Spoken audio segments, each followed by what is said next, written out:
Hi hello नमस्कार, कैसे हैं आप सब। आशा करता हूँ अच्छे होंगे, स्वस्थ होंगे और मस्त होंगे। दोस्तों आज की वीडियो हम लोग डिस्कस करने वाले हैं डेली सेट प्रैक्टिस, जो कि ज्ञान बिंदु सर के द्वारा, ज्ञान बिंदु जीएस एकेडमी के द्वारा रोशन सर के द्वारा जो हमारा सेट करवाया जाता है उसका डिस्कशन करने वाले हैं।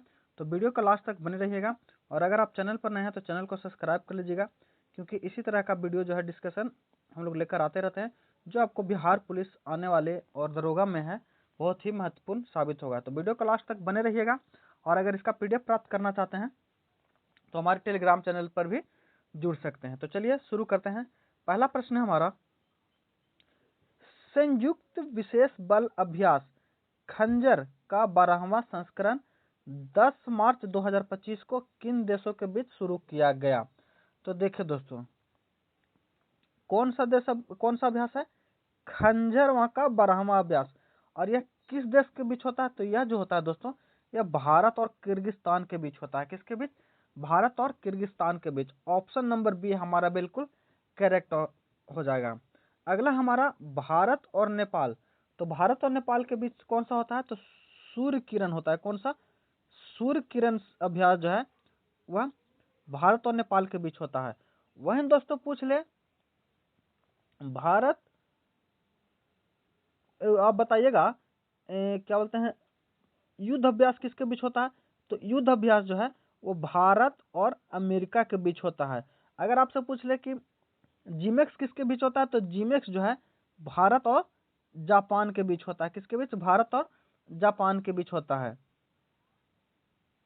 अगर आपसे वहीं पूछ ले दोस्तों, बात कर ले मालाबार की, तो मालाबार अभ्यास जो है यह 4 देशों के बीच होता है। किसके बीच, 4 देशों के बीच, जिसे क्वाड देश कहते हैं। क्या, क्वाड देश कहते हैं। इन देश में कौन कौन सा आता है, तो एक हमारा इंडिया आता है, दूसरा हमारा जापान आता है, तीसरा यूएसए और चौथा जो है ऑस्ट्रेलिया। ये चारों देश को क्वाड देश कहते हैं और इनके बीच जो होता है मालाबार अभ्यास होता है। अगला प्रश्न की ओर चलते हैं। 4 अप्रैल 2025 को 6वां बिमस्टेक शिखर सम्मेलन कहां आयोजित किया गया। तो देखो दोस्तों, बिमस्टेक 2025 की बात कर ले तो इसमें बहुत सारे जो है शिखर सम्मेलन होता है। वहीं अगर आपसे पूछ ले कि बिमस्टेक का मंत्री का जो सम्मेलन है वह कहाँ हुआ था, तो वह नई दिल्ली में हुआ था। कहाँ, नई दिल्ली में। अगर आप पूछ ले कि बिमस्टेक का व्यापार शिखर सम्मेलन कहाँ हुआ था, तो वह हुआ था थाईलैंड में। कहाँ हुआ था, थाईलैंड में। अगर आपसे पूछ ले बिमस्टेक का युवा शिखर सम्मेलन कहाँ हुआ था, तो युवा शिखर सम्मेलन जो है दोस्तों यह कहाँ हुआ था, तो यह गुजरात में हुआ था। कहाँ, गुजरात में। अगर आपसे पूछ ले कि कृषि सम्मेलन कहाँ हुआ था, तो कृषि सम्मेलन जो है वह नेपाल में हुआ था। तो एक बार थोड़ा सा रिवीजन कर लीजिएगा। बिमस्टेक का मंत्री परिषद का जो सम्मेलन हुआ था वो कहाँ हुआ था, तो हुआ था नई दिल्ली में। व्यापार कहाँ हुआ था, थाईलैंड में। युवा शिखर सम्मेलन कहाँ हुआ था, तो युवा शिखर सम्मेलन जो है हमारा गांधीनगर गुजरात में हुआ था। एवं कृषि सम्मेलन जो है नेपाल में। और इसमें पूछ रहा है दोस्तों कौन सा, तो शिखर सम्मेलन कौन सा, 6वां शिखर सम्मेलन। तो 6वां शिखर सम्मेलन जो हो जाएगा हमारा, वह कौन सा हो जाएगा, वह जो था दोस्तों कहाँ, थाईलैंड बैंकॉक में होता। ऑप्शन नंबर सी जो हमारा वह सही हो जाएगा। अगला प्रश्न है, अप्रैल 2025 में संसद के बजट सत्र के दौरान मध्य रात्रि में गर्मा गर्म बहस के बाद कौन सा विधेयक प्रमुख पारित किया गया। तो कौन सा विधेयक पारित किया गया दोस्तों, तो ऑप्शन के अनुसार देखेंगे तो वो किया गया था हमारा वक्फ अधिनियम 2025, यही पारित किया गया था। अगला बात कर लें दोस्तों, समान नागरिक संहिता विधेयक। तो इसकी चर्चा जो है किसमें है, तो अनुच्छेद 44 में है। और इसको लागू करने वाला जो पहला राज्य है वो कौन बना है, तो उत्तराखंड बना। क्या, उत्तराखंड बना है। और वहीं दोस्तों पूछ ले कि अगर आजादी से पहले यह कहाँ लागू था, तो यह गोवा में लागू था। कहाँ, गोवा में। अगला है हमारा जीएसटी विधेयक। जीएसटी विधेयक कब आया था, तो यह 101वां संविधान संशोधन। कौन सा, 101वां संविधान संशोधन है। वहीं दोस्तों भूमि अधिकरण विधेयक कब आया था, तो भूमि अधिकरण जो दोस्तों यह 100वां का था। कब, 100वां संविधान संशोधन था और 2015 में आया था। इसी से संबंधित जो है यह जो किसके बीच है, तो यह भारत और बांग्लादेश के बीच संबंधित है। और इसी से संबंधित जो 3 बीघा कॉरिडोर का नाम आपने सुना होगा। क्या, 3 बीघा कॉरिडोर का जो नाम सुना है वह इसी का भाग है। तो चलते हैं अगले प्रश्न की ओर। दोस्तों अगर वीडियो अच्छा लगे तो लाइक और शेयर जरूर कीजिएगा, और क्योंकि आपके सपोर्ट से ही हम लोग थोड़ा सा अच्छा करने की कोशिश करते हैं। और अगर कुछ आप लोगों का सुझाव हो तो कमेंट के माध्यम से जरूर करें, ताकि हम उसको अगले वीडियो में इम्प्लीमेंट भी कर सकें। तो अगला प्रश्न है, 22 जनवरी 2025 को किस सरकारी योजना की 10वीं वर्षगांठ मनाई गई? तो 22 जनवरी 2025 को जो मनाई गई है दोस्तों, बेटी बचाओ बेटी पढ़ाओ योजना की जो है 10वीं वर्षगांठ मनाई गई है। बेटी बचाओ बेटी पढ़ाओ योजना की शुरुआत कब हुई थी? तो इसकी शुरुआत जो है दोस्तों कब हुई है? तो इसकी शुरुआत 22 जनवरी कब? 22 जनवरी 2015 को। कब? 2015 को कहाँ शुरू हुई थी? ठीक है, हरियाणा के पानीपत से। कहाँ? हरियाणा के पानीपत से इसको शुरू किया गया था। और इसका पानीपत से शुरू करने का मुख्य कारण क्या था? तो हम सबको पता है कि हरियाणा का लिंग अनुपात जो है सबसे कम है, इस वजह से बेटी बचाओ बेटी पढ़ाओ को शुरुआत जो है हरियाणा से किया गया था। अगला प्रश्न, अगला है ऑप्शन हमारा आयुष्मान भारत। क्या? आयुष्मान भारत। आयुष्मान भारत जिसे जन आरोग्य योजना के तहत भी जाना जाता है, अन्य नाम से जाना जाता है, इसकी शुरुआत कहाँ से हुई थी? तो इसकी शुरुआत जो है रांची के झारखंड के रांची से हुई थी। कब? झारखंड के रांची से हुई थी। और कब हुआ था? तो सितंबर 2018 में हुआ था। कब? सितंबर 2018 में आयुष्मान भारत की शुरुआत हुई, जिसमें प्रत्येक परिवार को 5 लाख रुपया, कितना? 5 लाख रुपया जो है देने की घोषणा की गई थी। और अगर इसको पूछ ले आयुष्मान भारत का नोडल मंत्रालय कौन है, तो नोडल मंत्रालय जो दोस्तों इसका नोडल मंत्रालय कौन है? तो इसका नोडल मंत्रालय जो है आयुष है। कौन? आयुष। आयुष का फुल फॉर्म की अगर बात कर लें तो ए से हो जाएगा हमारा क्या? आयुर्वेद। क्या? आयुर्वेद हो जाएगा। वाई से क्या हो जाएगा? तो वाई से हमारा हो जाएगा योग। क्या? योग हो जाएगा। ए से क्या हो जाएगा? ये वाई यू एस दोस्तों माफ कीजिएगा, यू से हो जाएगा यूनानी, एस से हो जाएगा हमारा सिद्ध, और एच से हो जाएगा होम्योपैथ। इसी मंत्रालय के तहत जो है दोस्तों आयुष का हमारा फुल फॉर्म हो गया। अगला हमारा प्रधानमंत्री जनधन योजना। प्रधानमंत्री जनधन योजना की बात कर ले तो इसकी शुरुआत कब हुई थी? तो इसकी शुरुआत 2014 में हुई थी। कब? 2014 में हुई थी। एवं स्वच्छ भारत अभियान की इसकी शुरुआत भी दोस्तों 2 अक्टूबर 2014 को ही की गई थी। अब जनधन योजना की बात कर लें तो यह विश्व की सबसे बड़ी वित्तीय समावेशिक योजना रही है। अगले प्रश्न की ओर चलते हैं। अगला प्रश्न हमारा, कौन सा राज्य खेलो इंडिया यूथ गेम्स 2025 के 7वें संस्करण की मेजबानी कर रहा है? तो खेलो इंडिया यूथ गेम्स 2025 के जो 7वें संस्करण की मेजबानी कर रहा है वह बिहार कर रहा है। कौन? बिहार। ऑप्शन नंबर सी हमारा जो है दोस्तों वह बिल्कुल सही हो जाएगा। अगला प्रश्न है, बिहार की बात कर ले दोस्तों तो बिहार में तो खेल यूनिवर्सिटी कहाँ खोला गया? तो खेल यूनिवर्सिटी जो है हमारा बिहार में खोला गया। कहाँ? बिहार में खोला गया है। और खेलो यूनिवर्सिटी खेलो इंडिया यूथ गेम्स में 5 जिले जो हैं बिहार के भाग ले रहे हैं। उसमें कौन कौन सा है? तो गया है हमारा, राजगीर हो गया एक, भागलपुर हो गया, और पटना हो गया, और बेगूसराय। ये 4 जो है दोस्त 5 जो है जगह में ये गेम होने वाला है। अगला प्रश्न है, 30 दिसंबर 2024 को इसरो द्वारा लॉन्च किया गया PSLV 60 मिशन का मुख्य उद्देश्य क्या था? तो इसरो द्वारा 30 सितंबर 2024 को जो लॉन्च किया गया था PSLV 60 के द्वारा, इसका मुख्य उद्देश्य क्या था? तो इसका मुख्य उद्देश्य था अंतरिक्ष डॉकिंग तकनीक का प्रदर्शन करना। ऑप्शन नंबर ए हमारा बिल्कुल करेक्ट हो जाएगा दोस्तों। अगला प्रश्न है, सूची 1 और सूची 2 को मिलाने के लिए बोल रहा है दोस्तों। तो गल्फ स्ट्रीम ये कहाँ की जलधारा से? उत्तरी अटलांटिक महासागर की जलधारा। कहाँ? उत्तरी अटलांटिक के। हमबोल्ट कहाँ की धारा है दोस्तों? तो हमबोल्ट जो है हमारी वो प्रशांत महासागर के। फॉकलैंड कहाँ है? तो फॉकलैंड जो है दोस्तों फॉकलैंड दक्षिण अफ्रीका के एग्लूहास हिंद महासागर के। तो ऑप्शन नंबर बी जो हमारा वह सही हो जाएगा।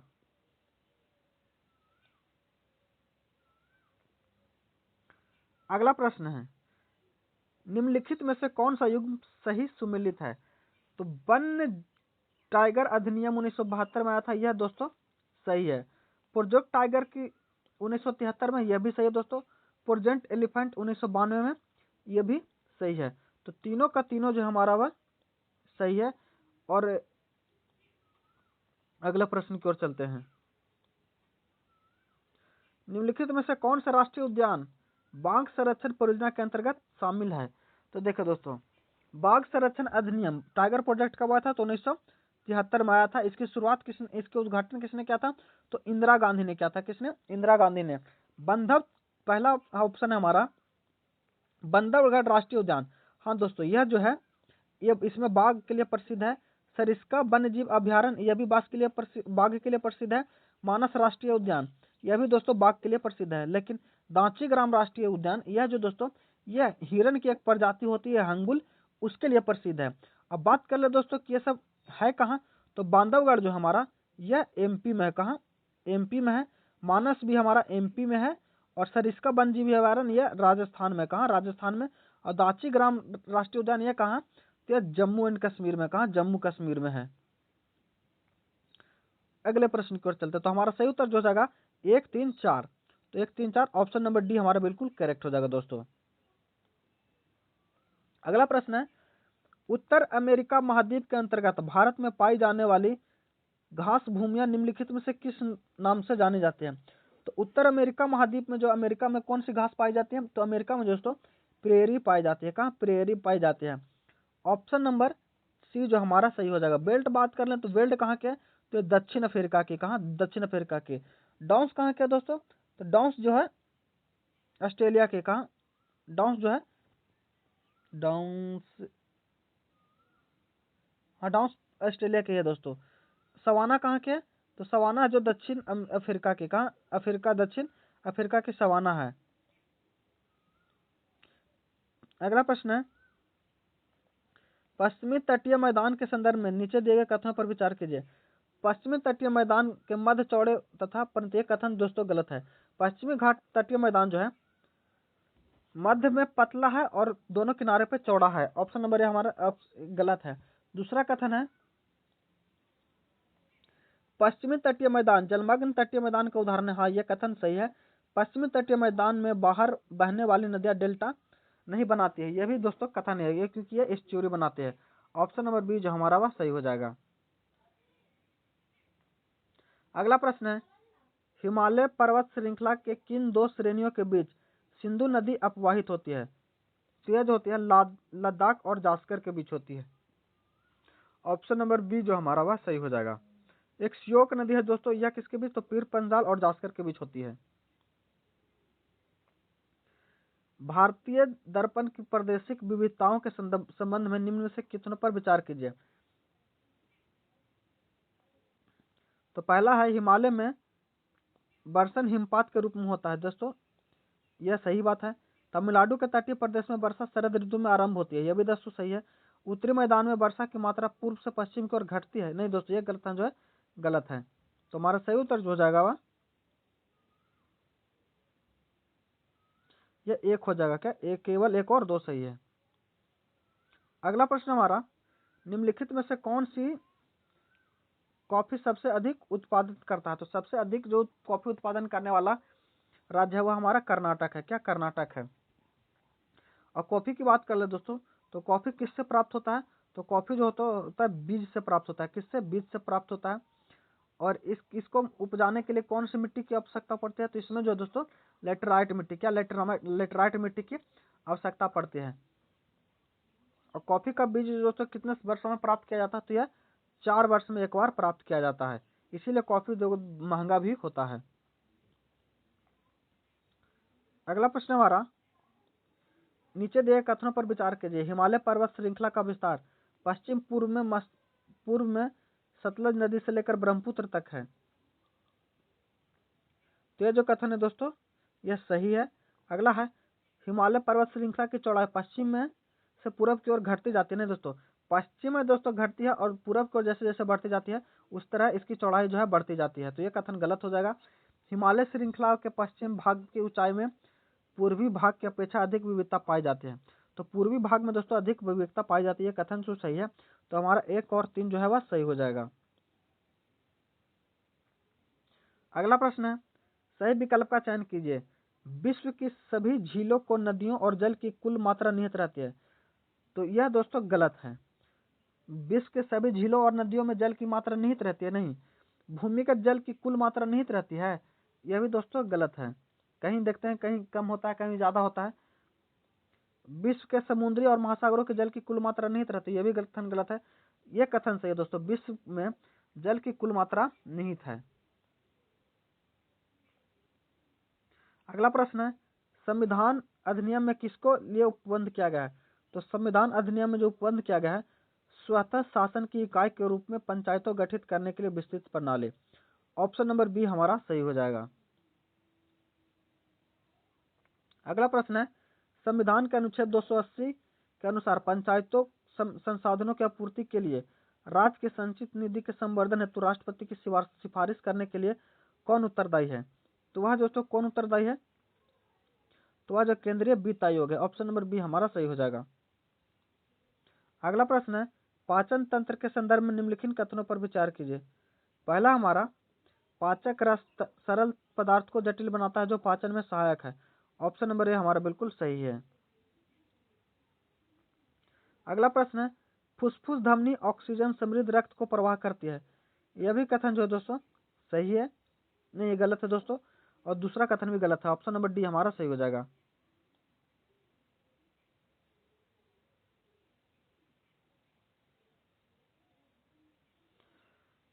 अगला प्रश्न हमारा, निम्नलिखित में कौन सा कथन सही है? तो हमारा ऑप्शन नंबर बी जो है वह सही है। किसी बिलियन में हाइड्रोजन आयन की सांद्रता जितनी उच्च होगी उसका पीएच मान उतना ही उच्च होगा। ऑप्शन नंबर बी हमारा बिल्कुल सही है। अगला है, सूची 1 और सूची 2 को मिलाना है। इसमें देखेंगे दोस्तों, तो थायराइड ग्रंथि जो दोस्तों से थायरिक्सिन निकलता है। अग्नाशय से क्या निकलता है? अग्नाशय से इंसुलिन निकलता है। अधिवृक्क से हमारे एड्रेनल और पीयूष से वृद्धि हार्मोन निकलता है। ऑप्शन नंबर ए जो हमारा बिल्कुल सही हो जाएगा। किसी ठोस गैस के द्रव में परिवर्तित हुए बिना सीधे गैसीय अवस्था में परिवर्तन हो जाने की प्रक्रिया निम्नलिखित में से क्या कहलाती है? तो यह क्या कहलाती है? तो यह ऊर्ध्वपातन कहलाती है। क्या? ऊर्ध्वपातन। निम्नलिखित में से कौन सी वायुमंडल में दूसरी सबसे प्रचुर मात्रा में पाई जाने वाली उत्कृष्ट गैस है? तो सबसे ज्यादा प्रचुर मात्रा में पाई जाने वाली जो दूसरी है दोस्तों वह ऑर्गन हो जाएगा। क्या? ऑर्गन। ऑप्शन नंबर, नहीं दोस्तों नियॉन होगा। क्या? नियॉन। ये सबसे प्रचुर मात्रा में पाई जाती है। ये पहले नंबर पर आता है, दूसरे की बात पूछ रहा है तो दूसरा में नियॉन हो जाएगा।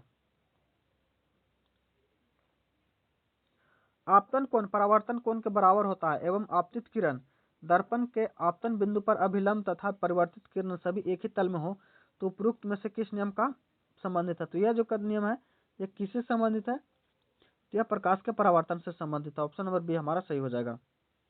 अगला प्रश्न है, कभी कभी अधिक आयु के किसी व्यक्ति के नेत्र का क्रिस्टलीय लेंस दुधिया तथा धुंधला हो जाता है जिसके कारण लेंस की दृष्टि कमी या पूर्ण रूप से क्षय हो जाती है। यह पीड़ित है, तो यह किससे पीड़ित है? तो यह दोस्तों मोतियाबिंद से पीड़ित है। किससे? मोतियाबिंद से। अगला प्रश्न है, मानव हृदय के संबंध में निम्नलिखित में से किसे गति प्रेरक कहा जाता है? तो गति प्रेरक जो दोस्तों ये निलय को कहा जाता है, सीरा आलिंद नोड को कहा जाता है। ऑप्शन नंबर बी हमारा सही हो जाएगा। 28 नंबर बोल रहा है दोस्तों, निम्नलिखित में से तरंगों का बढ़ता हुआ प्रदर्शित कीजिए। तो इसका सही उत्तर जो हो जाएगा दोस्तों, सबसे ज्यादा तरंग दर जो है वह गामा का रहता है, उसके बाद एक्स किरण, अवरक्त और रेडियो का। अगला प्रश्न हमारा, विभिन्न वर्णों के तरंग दर के बढ़ते क्रम के संदर्भ में निम्नलिखित में से कौन सा विकल्प सही है? तो इसमें जो सही होगा दोस्तों, सबसे कम तरंग दर हमारा बैगनी का होता है, उसके बाद नीला का, पीला का, उसके बाद सबसे अधिक जो होता है वह लाल का होता है।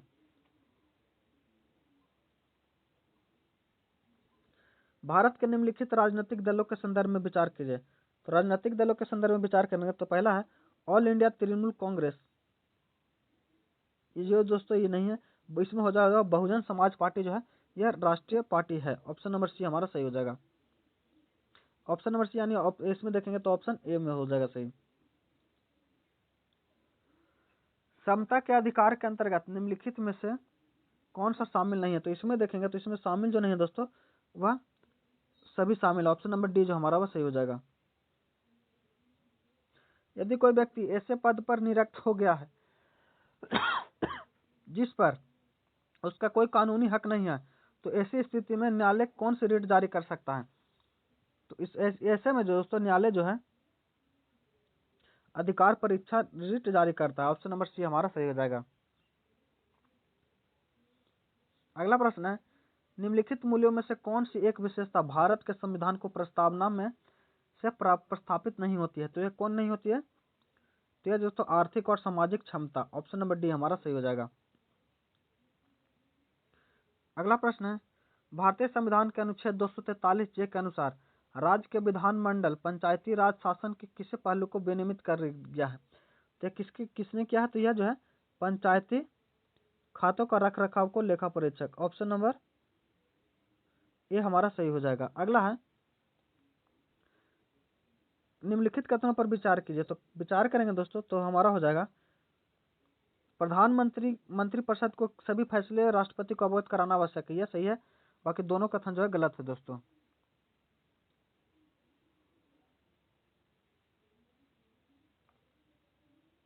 अगला प्रश्न हमारा, दक्षिण एशियाई क्षेत्रीय सहयोग संगठन यानी सार्क के संबंध में निम्नलिखित में से कौन सा कथन सही है? तो इसमें जो है दोस्तों हमारा हो जाएगा, इसकी स्थापना 1986 के काठमांडू नेपाल में हुई थी। नहीं दोस्तों ये गलत है, 1985 में हुई थी। कहाँ? 1985 में हुई थी। इसका मुख्यालय ढाका में स्थित है। नहीं दोस्तों गलत है, इसका मुख्यालय जो है काठमांडू में। कहाँ? काठमांडू में है। इसमें कुल 8 सदस्य हैं, जिसमें अफगानिस्तान को 2007 के 8वें सदस्य में शामिल किया गया। यह कथन सही है। इसकी स्थापना का उद्देश्य दक्षिणी एशिया के सभी क्षेत्रों में सामाजिक, आर्थिक तथा सांस्कृतिक विकास को बढ़ावा देना। यह कथन सही है। तो ऑप्शन नंबर बी हमारा सही हो जाएगा। 3 और 4 सही है, जबकि 1 और 2 गलत है। संविधान के किस उपबंध के माध्यम से भारतीय संघात्मक व्यवस्था को स्पष्ट रूप से परिभाषित किया जा सकता है? तो यह किससे किया जा सकता है? तो यह जो किया जा सकता है संविधान की 7वीं सूची से, क्योंकि इसमें जो दोस्तों शक्तियों का बंटवारा है। किस अधिनियम द्वारा केंद्रीय विधान परिषद में मुस्लिम समुदाय के लिए पृथक निर्वाचन पद्धति की गई? तो पृथक निर्वाचन पद्धति जो मुस्लिमों के लिए की गई थी वह 1909 के भारत शासन अधिनियम के द्वारा की गई थी। ऑप्शन नंबर बी हमारा सही हो जाएगा। अगला प्रश्न है, भारत पाक के मध्य हुए समझौते को सूची 1 और सूची 2 में सम्मिलित कीजिए। तो सिंधु जल संधि जो कब हुई थी दोस्तों? 13 सितंबर 1960 में हुई थी। और है अगला शिमला समझौता। तो शिमला समझौता जो दोस्तों, शिमला समझौता हुआ था कब? 1972 में। कब? शिमला समझौता 1972 में। आगरा सम्मेलन कब हुआ था? तो आगरा सम्मेलन जुलाई 2001 में, और ताशकंद समझौता जनवरी 1966 में। ऑप्शन नंबर बी हमारा सही हो जाएगा। अगला हमारा, निम्नलिखित में से किस संस्था द्वारा मानव विकास रिपोर्ट का प्रकाशन किया जाता है? तो मानव विकास रिपोर्ट का जो प्रकाशन है दोस्तों, ये किसके द्वारा किया जाता है? तो यह जो किया जाता है संयुक्त राष्ट्र कार्यक्रम के द्वारा। ऑप्शन नंबर डी हमारा सही हो जाएगा। अगला हमारा, निम्नलिखित युग्मों पर विचार कीजिए। अकबर द्वारा लिए गए निर्णय संबंधी तिथि। अकबर द्वारा जो कब, कौन कौन निर्णय है जो कब लिया? तीर्थ यात्रा कर की समाप्ति, यह दोस्तों 1564 में लिया गया था। जजिया कर की समाप्ति 1567 में लिया गया था। राजधानी और लाहौर हस्तांतरण 1575 में। ऑप्शन नंबर डी हमारा सही हो जाएगा। अगला है, गांधीवादी के संदर्भ में कथनों पर विचार कीजिए। तो वे जनवरी 1915 को दक्षिण अफ्रीका से भारत लौटे थे। यह से दोस्तों कथन सही है। अगला है, सत्याग्रह का पहला प्रयोग गांधी जी ने दक्षिण अफ्रीका में किया था। यह भी सही है। दक्षिण अफ्रीका में लौटने के बाद पहली महत्वपूर्ण सार्वजनिक उपस्थित बनारस हिंदू विश्वविद्यालय में उद्घाटन समारोह। यह भी कथन सही है दोस्तों। ऑप्शन नंबर डी हमारा सही हो जाएगा। अगला प्रश्न है, 1905 में कांग्रेस के बनारस अधिवेशन के संबंध में दिए गए कथनों पर विचार कीजिए। तो पहला हमारा, इस अधिवेशन का अध्यक्षता रास बिहारी बोस ने किया था। नहीं दोस्तों ये गलत है। 1905 में जो दोस्तों किसने किया था? तो दादा भाई नौरोजी ने किया था। इस अधिवेशन का कांग्रेस में बंगाल के स्वदेशी और बहिष्कार का समर्थन किया गया था। यह सही है। कांग्रेस ने रामपंथी और बहिष्कार का आंदोलन देश से बाहर फैलाना चाहते थे। यह भी दोस्तों गलत ही है, 1907 में हुआ था। ऑप्शन नंबर बी हमारा सही हो जाएगा। प्रांतों के उत्तरदायी शासन की स्थापना के लिए द्वैत शासन की शुरुआत किसने की थी?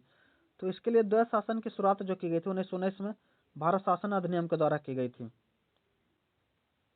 अगला प्रश्न हमारा, किस आंदोलन के द्वारा गांधी जी ने कहा हम या तो भारत को स्वतंत्र कराएंगे या इस प्रयास में मारे जाएंगे, गैर हम प्रधानता से डरते नहीं के लिए जीवित रहेंगे? यह कब कहा था महात्मा गांधी ने? यह कहा था भारत छोड़ो आंदोलन के दौरान।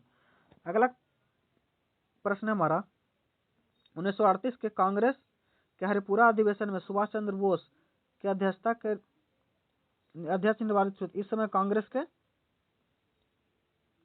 कांग्रेस ने आर्थिक योजना पर विचार बनाया और अपना राष्ट्रीय योजना समिति बनाई। इस योजना समिति का अध्यक्ष किसे बनाया गया था? तो इस योजना समिति का अध्यक्ष जो पंडित जवाहरलाल नेहरू को बनाया गया था। अगला है, गांधी जी ने दांडी मार्च की शुरुआत वर्धा आश्रम से की थी। तो यह कथन जो दोस्तों गलत है, गांधी जी ने साबरमती आश्रम से की थी। 6 अप्रैल 1930 को गांधी जी गुजरात के तट पर पहुंचकर नमक का कानून का उल्लंघन किया था। यह कथन सही है, ऑप्शन नंबर बी जो हमारा वह सही हो जाएगा। अगला प्रश्न है, 1929 के राष्ट्रीय कांग्रेस के लाहौर अधिवेशन के संबंध में दिए गए कथनों पर विचार कीजिए। तो इसमें हो जाएगा, इस अधिवेशन की अध्यक्षता मोतीलाल नेहरू ने की थी। यह भी सही है दोस्तों। ये नहीं, ये कथन दोस्तों 1929 की अध्यक्षता जो है पंडित जवाहरलाल नेहरू ने किया था, मोतीलाल नेहरू ने नहीं किया था। इस अधिवेशन के दौरान पूर्ण स्वराज को कांग्रेस ने घोषित किया था। यह भी कथन सही है। लाहौर अधिवेशन के दौरान 26 जनवरी 1930 को पहला संविधान घोषित किया गया था। कथन 2 और 3 सही है, जबकि एक हमारा गलत है। अगला है, प्राचीन भारत के निम्नलिखित में से किस महाजनपद में समूह शासन था? तो समूह शासन जो था दोस्तों वह बज्जी में था। कहाँ? बज्जी में। ऑप्शन नंबर ए हमारा सही हो जाएगा। आखिरी प्रश्न हमारा, रानी लक्ष्मीबाई की वीरता का जश्न मनाते हुए प्रसिद्ध कविता झांसी की रानी की रचना किसने की थी? तो यह सुभद्रा कुमारी चौहान ने किया है। ऑप्शन नंबर बी हमारा सही हो जाएगा। आशा करता हूँ आप अच्छे होंगे और वीडियो अच्छा लगा होगा। अगर वीडियो अच्छा लगा दोस्तों तो हमारे चैनल को सब्सक्राइब कीजिए और वीडियो को लाइक कीजिए। तब मिलते हैं अगले वीडियो में, तब तक के लिए धन्यवाद। जय हिंद।